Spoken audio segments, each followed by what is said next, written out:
Bonjour, je vais vous raconter mon histoire. Je me suis mariée il y a 16 ans avec Marc et nous avons 2 enfants. Nous vivions dans un appartement charmant qui se trouve au centre-ville. Il y a de cela 2 ans, j'ai commencé à avoir une aventure extra-conjugale. Je suis tombée follement amoureuse de Lucien. J'avais rencontré Lucien dans le cadre de mon travail et je me sentais tellement revivre avec lui. Lorsque j'étais avec lui, c'était le pied. Nous partagions de bons moments. Lucien était aussi marié et père de famille. Je commençais alors à trouver mon mari barbant, ennuyeux, chiant. Lorsque j'étais avec mon mari, toutes mes pensées allaient vers mon amant. J'avais hâte de le retrouver. Bien que Lucien gagnait bien sa vie, c'était moi qui payais toutes nos sorties. Restaurants, hôtels. Je l'aimais tellement, j'étais prêt à tout pour lui.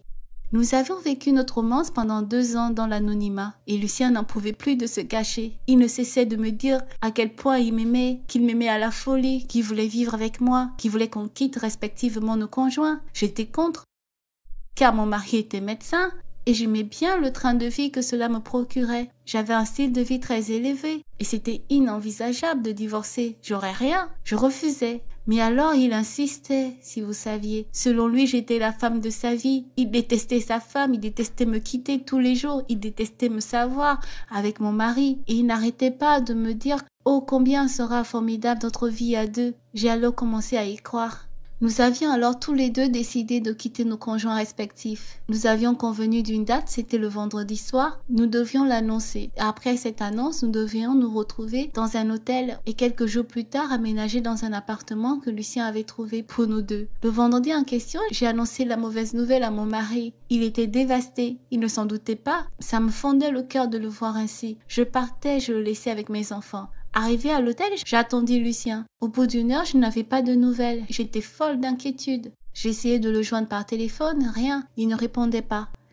Pas de nouvelles. Son téléphone était éteint. Je ne savais pas quoi penser. J'étais prise de panique et d'inquiétude. Je ne sais pas comment j'ai fait pour m'endormir ce soir-là, mais je me suis réveillée vers 10 heures le lendemain. Et il y avait un SMS de Lucien. Il me disait qu'il était désolé, qu'il n'avait pas eu le courage de tout dire à sa femme. Quoi? J'étais en colère. Je venais de briser mon couple, d'abandonner mon foyer. Et lui, non. Il vint me voir quelques heures plus tard en disant qu'il avait besoin de temps. J'allais alors aménager dans le nouvel appartement seule, comme une conne, sans mes enfants. J'avais pas de nouvelles de mon mari qui ne voulait plus me parler et mes enfants, ils étaient en colère contre moi. J'étais triste. Le temps passait et mon amant commença à changer. Je ne le voyais pas plus qu'avant. Je le voyais 1 ou 2 fois par semaine et le soir, il rentrait chez sa femme, dans sa famille. Je me retrouvais seule. J'ai alors commencé à comprendre qu'il se foutait de moi, car cela faisait 5 mois que j'avais quitté mon mari et lui n'avait toujours rien dit à sa femme. Un jour, alors qu'on discutait, il me dit qu'il réévaluait sa décision. En gros, pour monsieur, quitter sa femme n'était plus si évident. J'étais stupéfaite, mais c'était son idée de quitter nos conjoints respectifs. Il fallait qu'il y pense avant. Et le pire, c'est qu'il voulait que je quitte mon appartement, car il ne pouvait plus payer la moitié du loyer. Je me sentais trahie, j'étais en colère.